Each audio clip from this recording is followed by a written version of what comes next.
बच्चों, ये जंगल तुम्हारे लिए सेफ नहीं है, यहाँ खेलना बंद कर दो और अब हम यहीं रहेंगे जब तक हमारा घर नहीं बन जाता।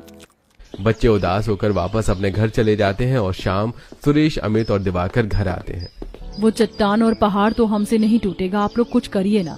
रात तो हमने जैसे तैसे बिता ली, पर यहाँ जानवर हैं, अगर रात में किसी जानवर ने हम पर हमला कर दिया तो? बहू, तुम सही कह रही हो, तुम लोग अंदर जाओ, हम लोग पहाड़ी से पत्थर के कुछ टुकड़े लेकर आते हैं। कुछ देर में सुरेश अपने दोनों बेटों के साथ जंगल के अंदर जाता है और वहां से कुछ बड़े पत्थर तोड़कर उन्हें हाथ से धक्का मारते हुए गुफा के पास लाते हैं। अगर हम इस गुफा को ढक देंगे तो हम अंदर ही फंसे रह जाएंगे। ये पत्थर बहुत भारी है, अकेले किसी से नहीं हिलने वाला। हाँ, मैं जानती हूँ। आज रात इससे हम गुफा ढक लेते हैं और कल हम अपनी लकड़ी की रसोई और गुफा के लिए दरवाजा बनाएंगे। और अगर इस जंगल में जानवर हैं तो उन्हें गुमराह करने के लिए इस पत्थर को हम अपनी गुफा से थोड़ी सी दूरी पर रखेंगे और इनसे 4 मशाल जला देंगे। जानवर चट्टान से डरते हैं और बड़ी चट्टान होगी तो वो वैसे भी आगे नहीं आएंगे। इस तरह हम गुफा से बाहर भी नहीं निकल सकेंगे और इस पत्थर की मदद से कोई जानवर गुफा के अंदर नहीं। एक बार फिर प्रिया और सिमरन घर के बाहर मिट्टी के चूल्हे पर सबके लिए खाना बनाती है और आज खाने में खिचड़ी देख गुफा के अंदर बैठा पूरा परिवार उदास हो जाता है।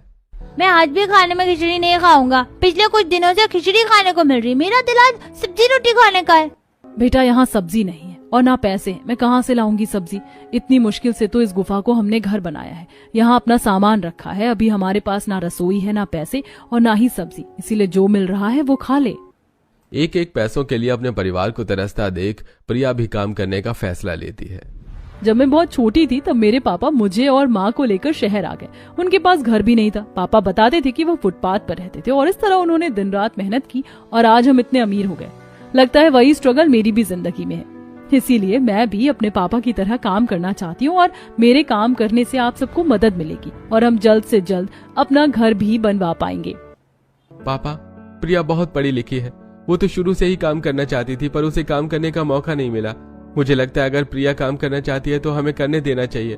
वैसे भी आजकल बहू भी काम करती हैं। मेरी बहू सच में बहुत समझदार है, अगर वो काम करना चाहती है तो मैं मना नहीं करूंगा।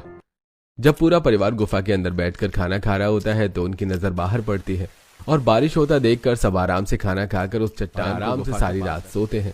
अगली सुबह न सिर्फ घर के मर्द बल्कि प्रिया भी नौकरी की तलाश में बाहर जाती है, तो वहीं आज आशा भी अपने गांव औरतों से कुछ सब्जियां मांगने के लिए जाती है। आशा बहन, तुम लोगों के साथ तो भगवान ने बहुत बुरा किया। तुम्हारा घर का काम भी रुक गया, पैसे भी चोरी हो गए, बेटों की नौकरी भी चली गई। ऊपर से ये बारिश है जो हर 2 घंटे में बरसना शुरू हो जाती। अगर मेरे पास इतने पैसे होते, अब मेरा बड़ा घर होता, तो मैं तुम्हारी मदद जरूर करती।